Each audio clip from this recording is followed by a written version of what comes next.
अब यदि हम थ्री डायमेंशनल फिगर्स को देखें तो पहला फिगर है मेरा क्या, क्यूब। क्यूब में क्या क्या होता है, अब इसका एल बी और एच सब बराबर होता है, तो यानी मेरा बी यदि ए है तो मेरा ये भी ए ही होगा और हाइट भी मेरा ए होगा। तो मैंने अभी बताया था वॉल्यूम यानी आयतन।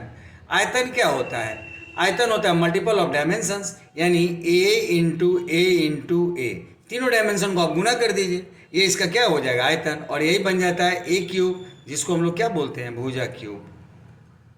यानी इसका आयतन क्या हो जाता है, भुजा क्यूब हो जाता है। अब यदि हमको इसका ये निकालना हो कर्व सरफेस एरिया यानी वक्र पृष्ठ क्षेत्रफल,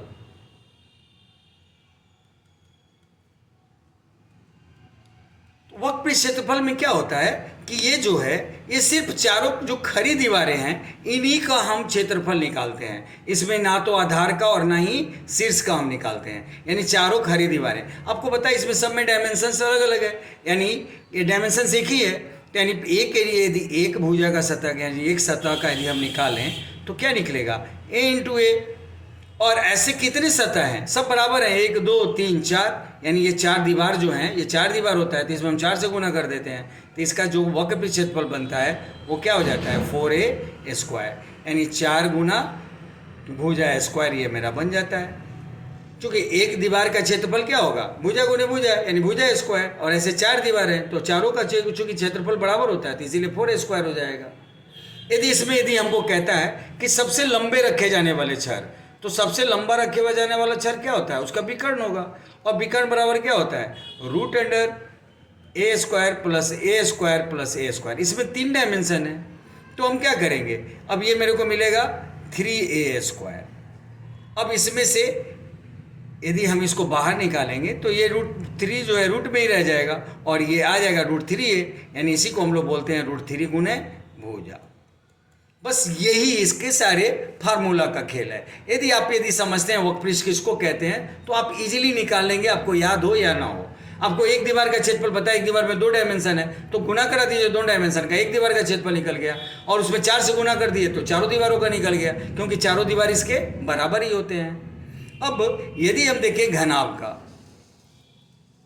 अब यदि हम घनाभ का देखें तो इसमें क्या है, ये आपका एल है, ये बी है और ये एच है। इसमें 3 डायमेंशन होता है और तीनों डायमेंशन अलग अलग होता है। यदि हम इसका आयतन निकालें फिर मल्टीपल ऑफ डायमेंशन यानी लंबाई गुने चौड़ाई गुने ऊंचाई, ये मेरा क्या बन जाएगा, ये मेरा बन जाएगा इसका आयतन।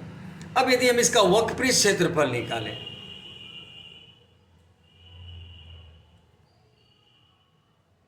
यदि हम इसका वक्र पृष्ठ क्षेत्रफल निकालें तो एक वक्र पृष्ठ क्षेत्रफल में एक जो होगा वो क्या होगा, एल गुने बी, यहाँ पे एल गुने बी तो सिर्फ नीचे का होगा बॉटम का, और टॉप का भी एल गुने बी होगा, लेकिन जो चारों दीवारें हैं उसमें हर में एच होगा, यानी एक बार में एल गुना एच, फिर प्लस एल गुना एच, फिर प्लस बी गुना एच, और फिर प्लस बी गुना एच, क्योंकि एच ये चारों खड़ी दीवारों में शामिल है, एक 2 बार में एल के साथ में और 2 बार में बी के साथ में, यानी ये हो गया 2LH और प्लस 2BH, यही 2 कॉमन निकालेंगे तो 2 इंटू LH प्लस BH, ये मेरा क्या बन जाएगा, ये मेरा बन जाएगा वक्र पृष्ठ क्षेत्रफल। अब संपूर्ण पृष्ठ क्षेत्रफल निकालना है,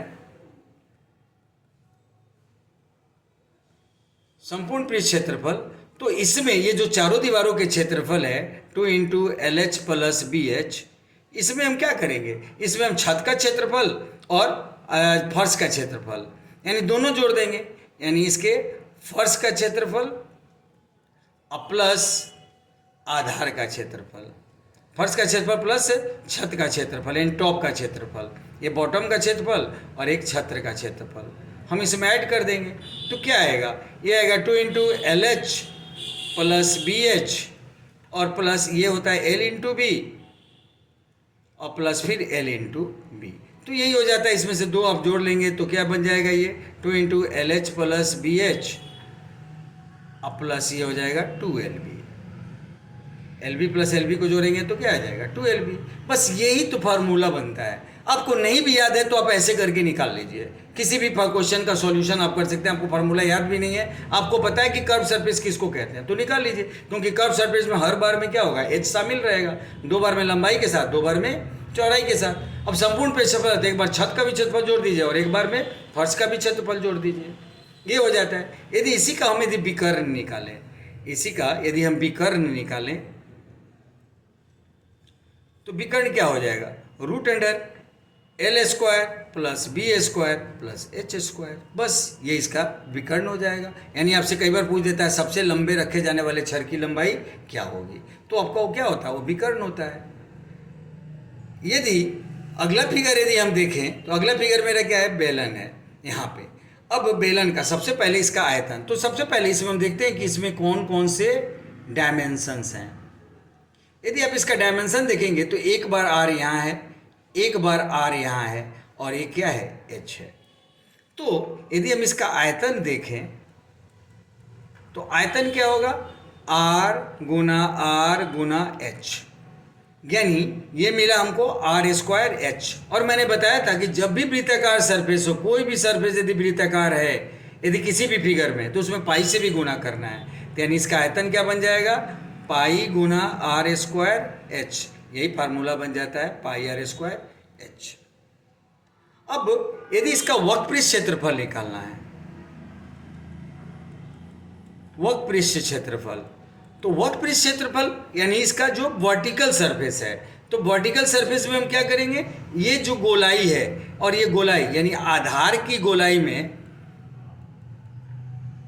आधार की गोलाई में यदि हम ऊंचाई से गुना कर दें तो हमको ये वर्टिकल सरफेस पता लग जाएगा। और आधार का गोलाई क्या होता है, 2 पाई आर, क्योंकि यही तो है ना नीचे, इसका परिमिति क्या होता है, 2 पाई आर होता है। और इसमें हम हाइट से गुना कर देंगे तो ये मेरा बन जाएगा 2 पाई आर एच, यही फार्मूला हो गया।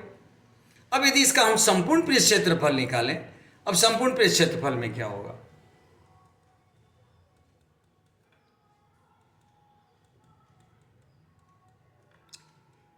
एक तो आपका वर्टिकल सरफेस हो गया,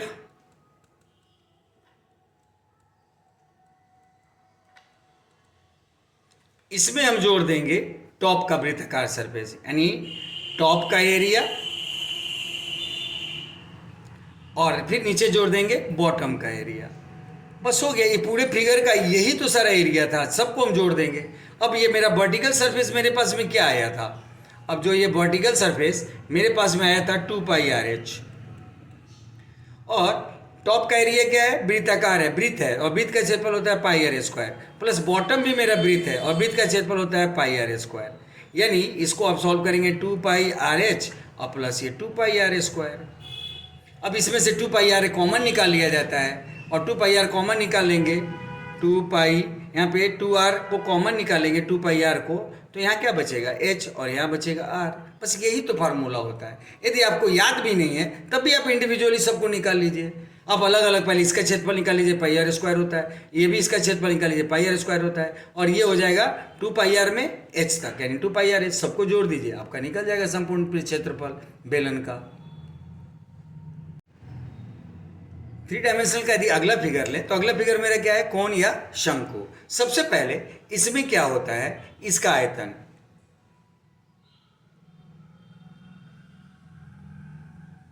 इसका आयतन क्या होता है, एक बेलन में से आप 3 शंकु काट के निकाल सकते हो, यानी बेलन के आयतन का तिहाई होता है, यानी 1/3 गुना बेलन का आयतन होता है।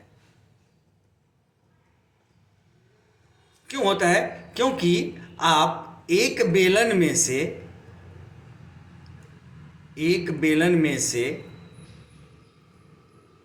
3 शंकु निकाले जा सकते हैं।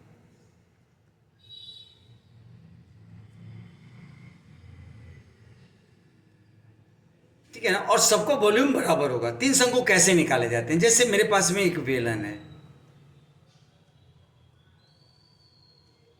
मेरे पास में एक ये बेलन है, एक शंकु हम ऐसे करेंगे, ट्रांसवर्स इसका कटिंग करेंगे तो एक शंकु यहाँ निकल जाएगा, एक ऐसे करेंगे तो एक शंकु यहाँ निकल जाएगा, ये पहला दूसरा, और ये जो 2 भाग होता है इसको मिला देंगे तो एक तीसरे शंकु के बराबर निकल जाएगा। तो एक, ये दूसरा, और ये दोनों मिला के तीसरा, इसीलिए एक बेलन में से 3 शंकु निकाला जाता है। तो जो शंकु का आयतन होता है वो बेलन के आयतन का तिहाई हो जाता है।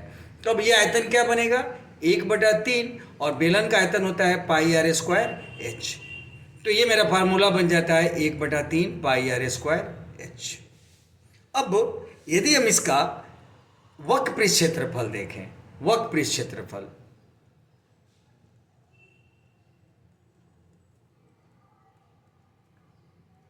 अब क्या है, इसमें एक आधार ही वृत्ताकार है जबकि ऊपर में वृत्ताकार नहीं। यदि दोनों आधार, यदि नीचे वाला और ऊपर वाला दोनों वृत्ताकार होता तो हम क्या लेते, 2πr लेते। लेकिन यहाँ नीचे ही सिर्फ एक क्या है, मेरा वृत्ताकार सरफेस है, ऊपर है नहीं, तो हम क्या लेंगे, πr लेंगे। और इसमें जो ऊंचाई है ये मेरा ये वाला हिस्सा है, जो मेरा ये वाला हिस्सा है, और इसको हम लोग क्या बोलते हैं, एल बोलते हैं, यानी तिरछी ऊंचाई बोलते हैं।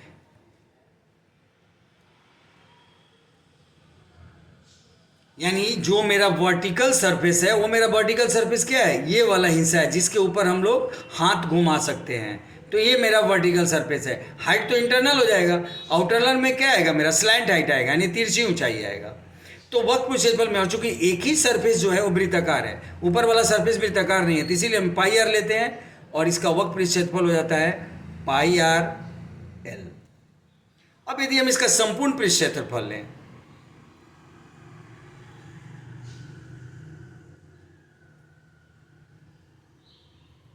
अब संपूर्ण पृष्ठ क्षेत्रफल में क्या होता है, ये मेरा कर्व सरफेस कितना हो गया, πr/l प्लस, अब इसके टॉप पे तो कोई एरिया है ही नहीं, सिर्फ बॉटम में एरिया है और एक ही वृत्त है, तो एक वृत्त का क्षेत्रफल क्या होता है, πr²। इसमें हम ऐड कर देंगे। यहीं पे आप यदि πr को कॉमन निकालेंगे तो यहाँ बचेगा l+r, और यही सारा फार्मूला बनता है। इसको याद करने की कोई ज़रूरत नहीं है। यदि आप इन सब चीज़ों को समझ लें तो आप आराम से हर फुल फार्मूला खुद ही जनरेट कर सकते हैं। बेलन का आपको पता है, तो बेलन का तिहाई जो होगा वो मेरा क्या हो जाएगा, शंकु का आयतन हो जाएगा। तो बेलन के तिहाई का आयतन जो है कर देंगे, बेलन के आयतन का तिहाई कर देंगे तो शंकु का आयतन निकल जाएगा। आपको हम बता दिए कि इसका वक्रपृष्ठ क्षेत्रफल क्या है, क्योंकि एक ही सतह वृत्ताकार है, ऊपर तो वृत्ताकार है नहीं, तो इसीलिए हम क्या लेंगे, 2πr ना लेके πr लेंगे। क्योंकि नीचे भी वृत्त होता है और ऊपर भी वृत्त होता है तो हम लेते हैं 2πr, लेकिन नीचे ही सिर्फ वृत्त है तो πr लेंगे और इसमें तिरछी ऊंचाई से गुणा कर देंगे तो ये πr/l बन जाएगा। संपूर्ण पृष्ठ क्षेत्रफल में वक्रपृष्ठ क्षेत्रफल मेरा πr/l है और नीचे वाला क्षेत्रफल वृत्ताकार है, तो वृत्त के क्षेत्रफल से गुण जोड़ देंगे, यानी πr², कॉमन निकालेंगे तो πr×l+r। बस यही तो बनता है फार्मूला, जिसको याद करने की जरूरत है ही नहीं। अब आगे अगला यदि हम फिगर लें तो मेरा अगला फिगर क्या है, यह है गोला, यानी स्फीयर। अब एक गोला की कहानी देखते हैं। आप इसमें देखें 1 2 3 4, 1 2 3 4, यानी एक गोला में आप 4 शंकु काट सकते हैं। यहाँ पे एक गोला में आप नोट करके देखिए तो क्या होगा, एक गोला में 4 शंकु निकाले जा सकते हैं, और वो भी सब समान आयतन के। अब यदि हम गोला का आयतन ही निकालें तो 4 गुना एक शंकु का आयतन, और एक शंकु का आयतन क्या आया है, 1/3 πr²h।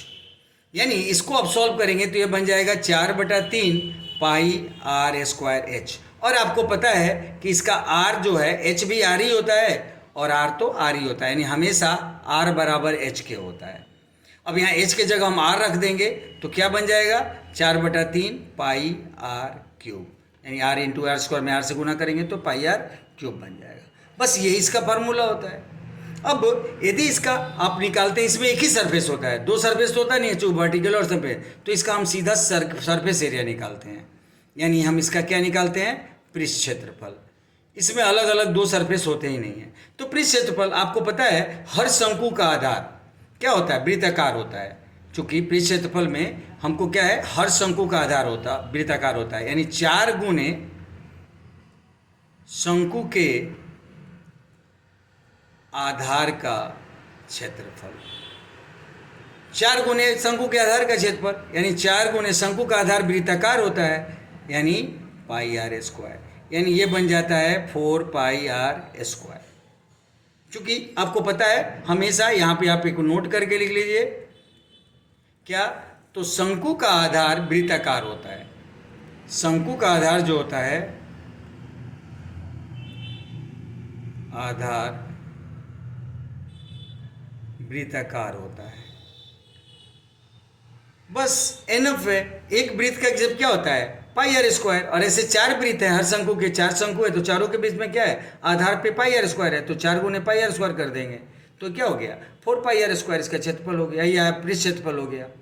और आयतन आपको बता ही दिए कि एक गोला में से 4 शंकु निकाले जा सकते हैं यहाँ पे, तो आयतन क्या हो जाता है कि 4 गुने शंकु का आयतन। अब आप बारी आती है अर्धगोला की, हेमिस्फीयर। अब हेमिस्फीयर का आयतन क्या, चूंकि स्फीयर का ये आधा है तो अर्धगोला का आयतन क्या होगा, यहाँ पे आप यदि आप इसको निकालेंगे तो अर्धगोला का आयतन क्या होगा, गोला के आयतन का आधा। गोला के आयतन का आधा जो होता है वो क्या हो जाएगा, मेरा अर्धगोला का आयतन हो जाएगा।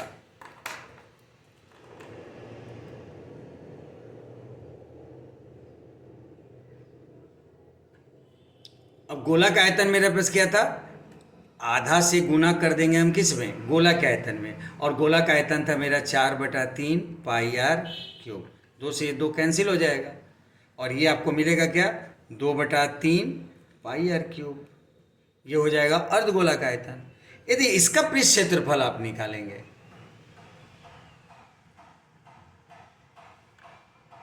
तो इसमें एक तो गोला के आधा, जो गोला है उसका आधा क्षेत्रफल हो गया पृष्ठ क्षेत्रफल, और साथ के साथ नीचे आधार का क्षेत्रफल, यानी यहाँ 2 सरफेस होता है, एक वर्टिकल और एक हॉरिजॉन्टल।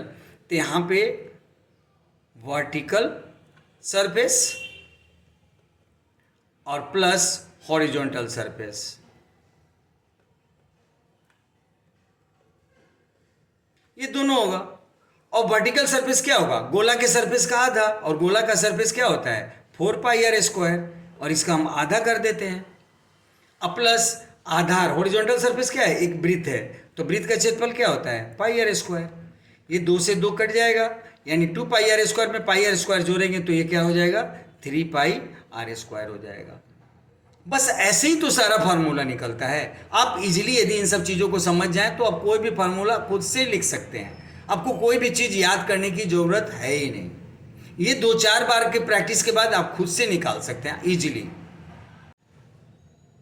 अब क्वेश्चन में देता है सड़क से संबंधित क्वेश्चन, जैसे दे देगा कि एक आयताकार बाग है, उसके चारों तरफ बाहर की ओर एक सड़क है जिसका लंबाई आपको मान लो 2 दे देगा कि यहाँ चौड़ाई कितनी है, 2 मीटर चौड़ी एक सड़क है। अब आयताकार बाग का जो है उसका लंबाई दे देगा और चौड़ाई दे देगा, फिर आपसे पूछेगा कि उस सड़क का क्षेत्रफल क्या है।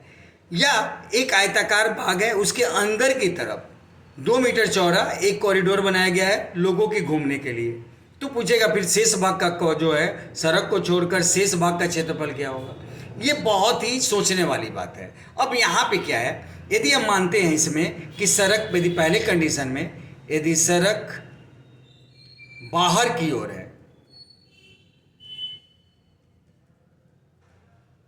तो ऐसे कंडीशन में आप देख रहे हैं कि ये जो मेरा L है और ये मेरा B है और सड़क मेरा क्या है, A है। अब ऐसे कंडीशन में बाहर वाले आयत के क्षेत्रफल में से यदि हम अंदर वाले आयत का क्षेत्रफल घटा देंगे तो मेरा सड़क का क्षेत्रफल निकल जाएगा।